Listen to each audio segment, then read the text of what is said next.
రేయ్, నేనన్నీ ఆలోచించే చెప్తున్నాను రా. నీకు నా మీద నిజంగానే ప్రేమగానే ఉంటే ఈ ఒట్టును మీరితే నేను చచ్చిపోయినట్టే లెక్క.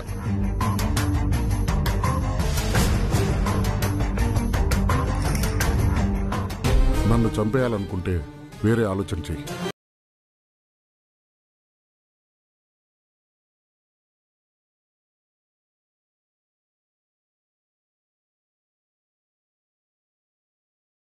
అన్యాయం చేయడంలా, తప్పు చేయడంలా. కొంచెం నవ్వుతూ రా, మొహట పెట్టుకోమాక. వెళ్ళు రా గోవిందో రా. ఇదిగో ఫోటోగ్రాఫరు, బిడ్డ కూర్చోగానే ఫోటోది, మే నలుగు పెట్టేది ఫోటోది. ఒక్క ఫోటో కూడా మిస్ కాకూడదు, అన్నీ అందంగా రావాలా.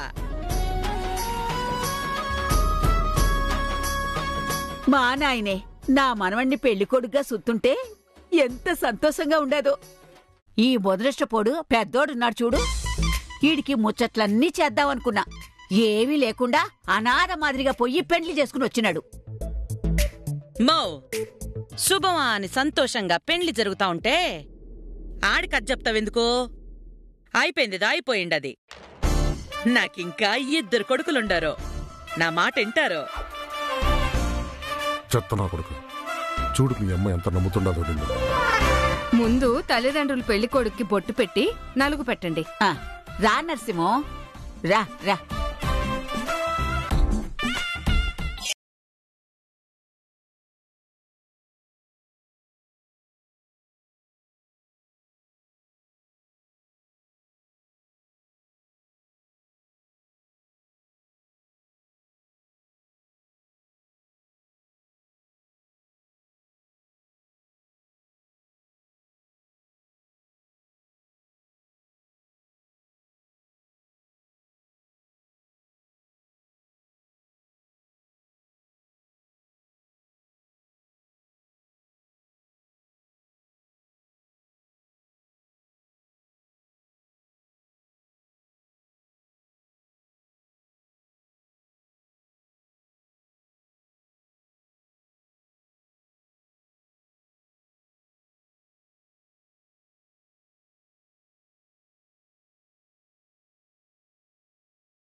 ఎక్కడికి వెళ్ళిపోయిందో ఏంటో.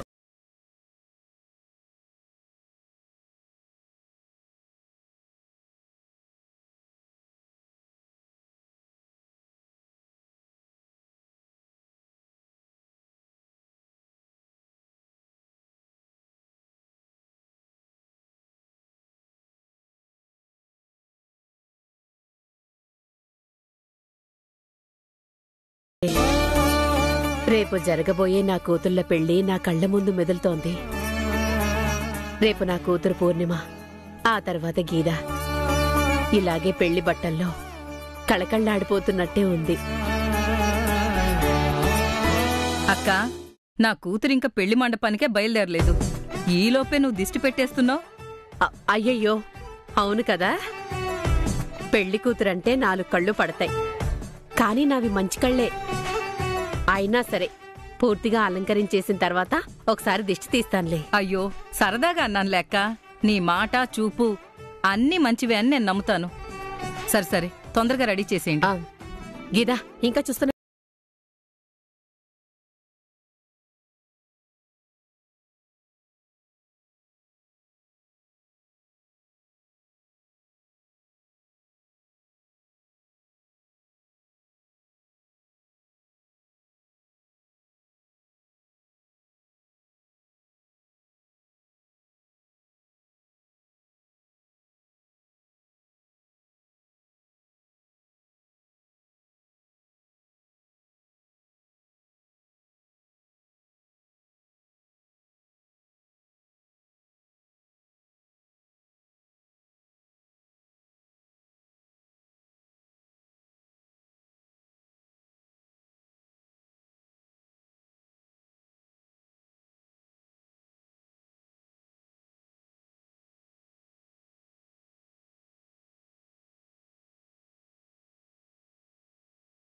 నేను బండ్లు అవి రెడీ చేయమంటాను.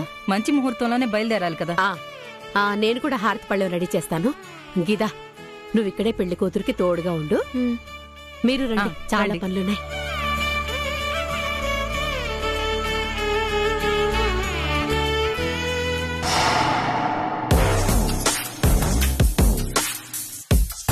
ఏంటి బెల్లం కొట్టిన రాయిలాగా అట ఉలుకు పలుకు లేకుండా ఉండిపోయినా? నీ ఓటమి మొదలవుతుందని దిగులుగా ఉండదా? దిగులేంటే ఇంక నువ్వు బాధపడి కృంగి కృషించిపోతావు. ఎందుకంటే నా గెలుపు ఎప్పుడో ఖాయమైపోయినది. నువ్వు ఆ అజయ్ని తీసుకొచ్చి నా పెళ్లి ఆపేద్దామని అనుకున్నావు కదా. ఆ అజయ్యే కాదు, ఆ అజయ్ని పుట్టించిన ఆ దేవుడు దిగొచ్చినా కూడా ఈ పెళ్లి ఆగదు.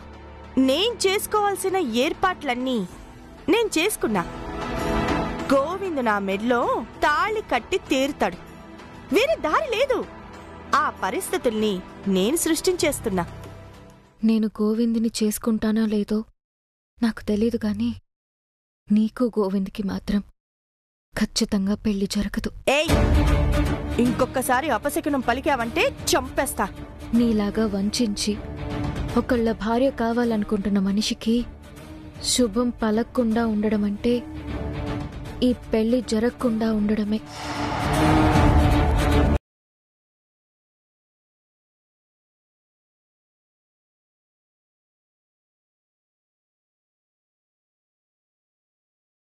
తాళి కడతాడనే నమ్ముతున్నావా?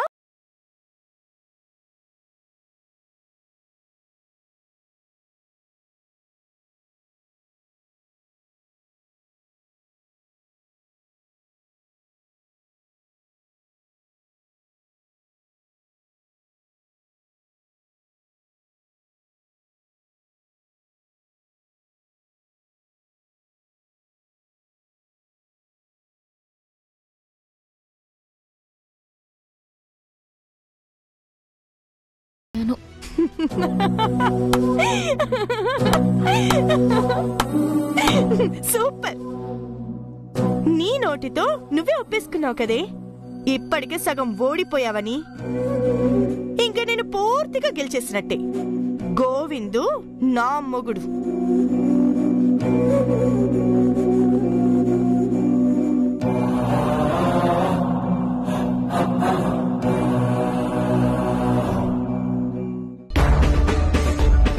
ఆ అజయ్ని ఇప్పటికే తీసుకెళ్లి దాచిపెట్టేసుంటారు.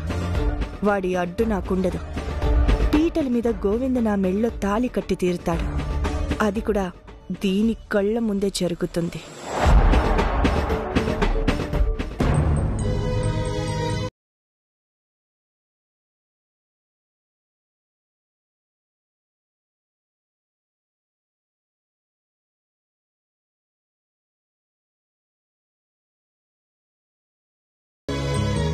ఏంది గీత, దేనికి అందరిని రమ్మన్నావా?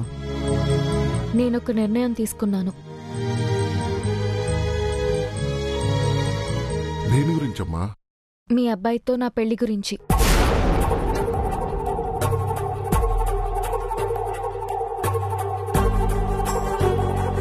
మన పెళ్లి గురించి కొత్తగా నిర్ణయం తీసుకునేది ఏందే? ముందే అనుకున్నాం కదా, పీటల దాకా గౌతమి ఉంటుంది, తర్వాత నీ మెళ్ళ నేను తాళి కడతాను. లేదు, అందుకు నేను ఒప్పుకోను.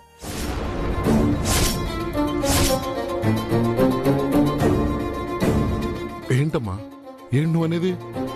అవును మామా, నేనిప్పుడు ఈ పెళ్లి చేసుకోదలుచుకోలేదు. ఇందుకోసమా ఇంత తపన పడి, ఇంత కష్టపడి, ఇన్ని రకాలుగా ప్లాన్ చేసి చివరికి ఇప్పుడు మండపానికి బయలుదేరే టైంలో చేసుకోను అంటే ఏంది అర్థం?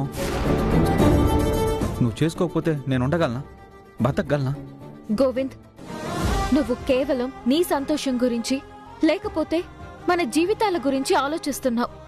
నేనలా కాదు, నేనలా ఉండలేను. నాకు అమ్మా నాన్న, పూరి జీవితం ఇవన్నీ ముఖ్యం. నేను ఈ బాధ్యతలు ముందు నుంచి మోస్తున్న దాన్ని. మధ్యలో నా జీవితం ఏంటో నేను చూసుకుని అవి విడిచిపెట్టేసి వెళ్ళిపోలేను. ఇప్పుడు మాత్రం నీ బాధ్యతల్ని ఎవరు వదిలేయమన్నారమ్మా? నీ బాధ్యతలు నువ్వు చూసుకో, అదేవిధంగా నీ భవిష్యత్తు నువ్వు చూసుకోవాలి. ఇప్పుడున్న పరిస్థితుల్లో నీకు ఈ పెళ్లి జరగడం తప్ప వేరే గత్యంతరం లేదు కదా. లేదు మామా, ఈ పెళ్లి జరిగే పద్ధతి తప్పు. పీటల మీద పెళ్లి ఆగిపోతే గోవిందుతో నేను తాళి కట్టించుకోవడం కరెక్ట్.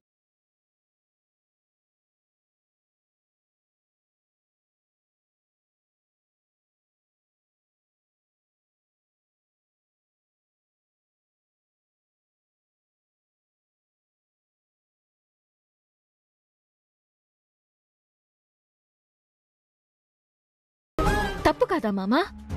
ఒక విషయం ఆలోచించండి. తిరుపతి బావ అత్తకి తెలియకుండా లక్కమాంబ అక్కని పెళ్లి చేసుకుని ఇంటికొచ్చేశాడు. కన్న తల్లిగా ఆవిడకెంత బాధుంటుందో నాకు తెలుసు. ఎందుకంటే ఈరోజు అక్క మెళ్ళో ఒక పసుపు తాడు ఉందని మా అమ్మా నాన్నకి తెలిస్తే వాళ్ళెంతగా కుమిలిపోతారో నేను అర్థం చేసుకుంటున్నాను. కాబట్టి మా అమ్మా నాన్నకి ఉండే బాధే కన్న తల్లిగా అత్తకి ఉంటుంది. బాలాజీ పూరి మెళ్ళో పసుపు తాడు కట్టినట్టు మండపంలో గోవింద్ నా మెళ్ళో తాళి కడితే ఇంకా బాలాజీ చేసిన దానికి గోవింద్ చేయబోయేదానికి తేడా ఏముంటుంది మామా?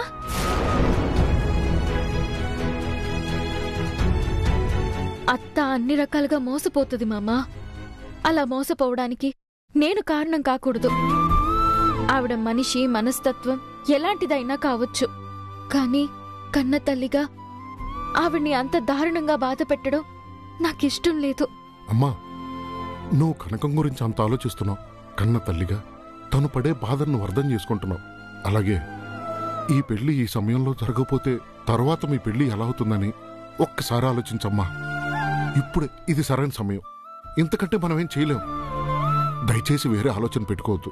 ముందు నీకు గోవింద్కి పెళ్ళవని, ఈ పెళ్ళైన తర్వాత పూరి బాలాజీల గురించి మాట్లాడదాం.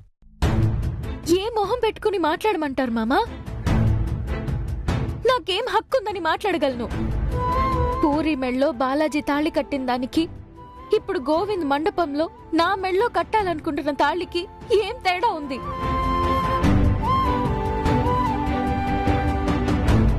అత్తని మా అక్క జీవితం గురించి అడిగే నైతిక హక్కు కూడా నాకుండదు. ఎందుకంటే మా పెళ్లి జరిగేది సరైన పద్ధతిలో కాదు. నేను సరిగ్గా లేనప్పుడు అత్తని ఏమని అడుగుతాను? అందరం అన్ని రకాలుగా అత్తని బాధ పెట్టిన వాళ్ళం అయిపోతాం. ఎంత మనం సర్ది చెప్పుకున్నా మన వైపు న్యాయం ఉందని ఆవిడ అర్థం చేసుకోలేదని మనం తీసుకునే నిర్ణయం కరెక్ట్ కాదు. వద్దు మామా. చూడమ్మా, నువ్వేమైనా చెప్పు, ఈ విషయంలో నువ్వు వెనకడుగు వేయడానికి వీల్లేదు. గోవింద్కి నీకు పెళ్లి జరిగే తీరాలి. ఇది నేను చెప్తున్నాను. ఇంతకు మించి ఇంకొక మాట మాట్లాడద్దు. పూరి బాలాజీల గురించి తర్వాత మాట్లాడదాం, సరేనా? లేదు మామా, నేను మాట్లాడాలి.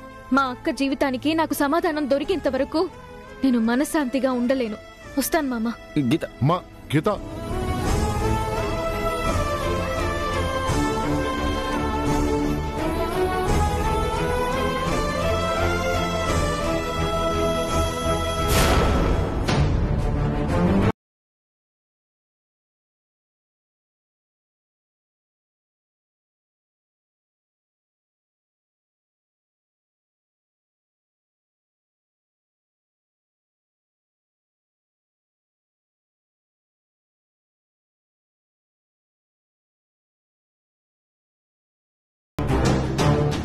మీతో మాట్లాడాలి.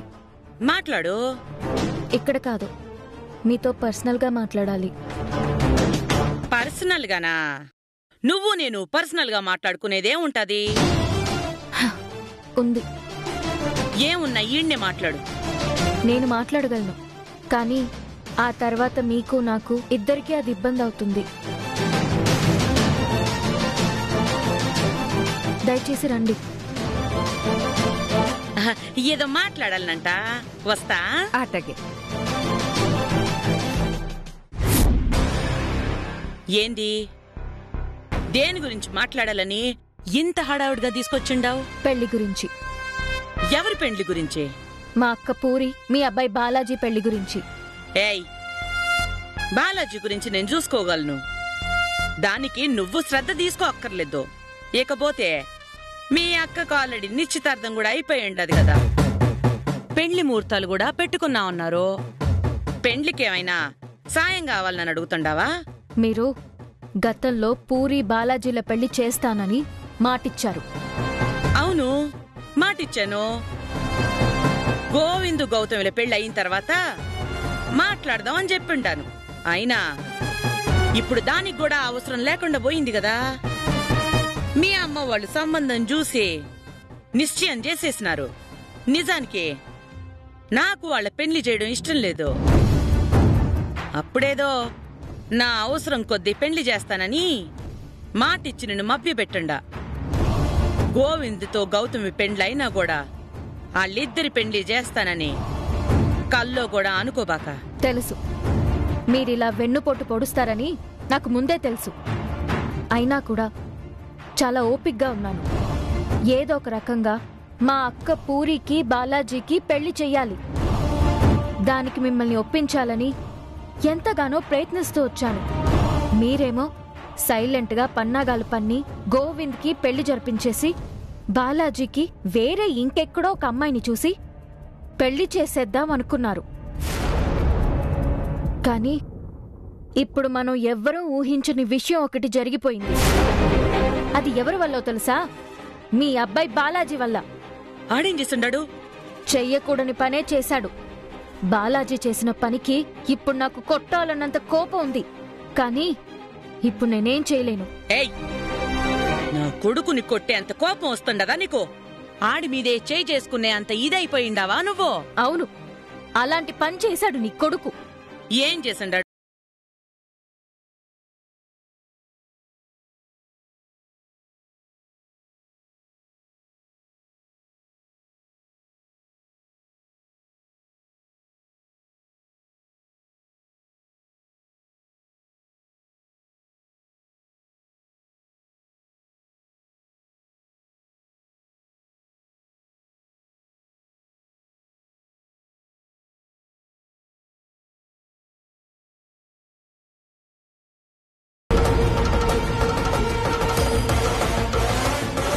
ఏయ్, ఏంది నువ్వు చెప్పేది? ఎప్పుడు జరిగింది ఇది? ఇది జరిగి దాదాపు 5 రోజులు కావస్తోంది.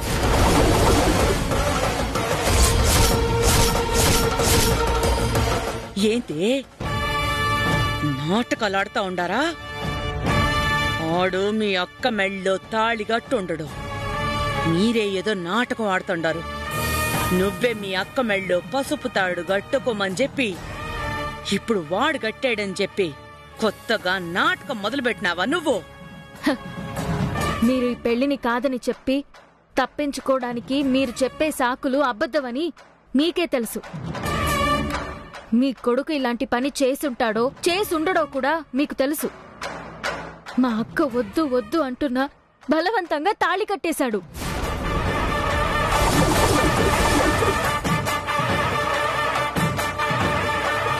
అది ఇంట్లో చెప్పలేక, ఎవరికీ చెప్పుకోలేక, చివరికి నాకు కూడా చెప్పలేక రోజు కుమిలి కుమిలి చచ్చిపోతుంది. ఇప్పుడు కూడా నేను అనుకోకుండా దాని మెళ్ళో పసుపు తాడు చూసి తెలుసుకున్నాను. మీ కొడుకు చాలా పెద్ద తప్పు చేశాడు. ఇప్పుడు ఆ తప్పుని సరిదిద్దాల్సిన బాధ్యత కన్నతల్లిగా మీ మీదుంది. ఏయ్, వాళ్ళ పెండ్లికి నేనెలా ఒప్పుకుంటాననుకుంటున్నావు? మీరొప్పుకోవాలి, వేరే దారి లేదు. ఇంకో విషయం ఏంటంటే ఇలా దొంగ పెళ్లి జరిగిన విషయం ఎట్టి పరిస్థితుల్లోనూ ఎవరికీ తెలియడానికి వీల్లేదు. మా అమ్మా నాన్నలకి అసలు తెలియడానికి వీల్లేదు. మీరు పద్ధతి ప్రకారం వాళ్లతో మాట్లాడి మా అక్కని మీ ఇంటి కోడల్ని చేసుకోవాలి.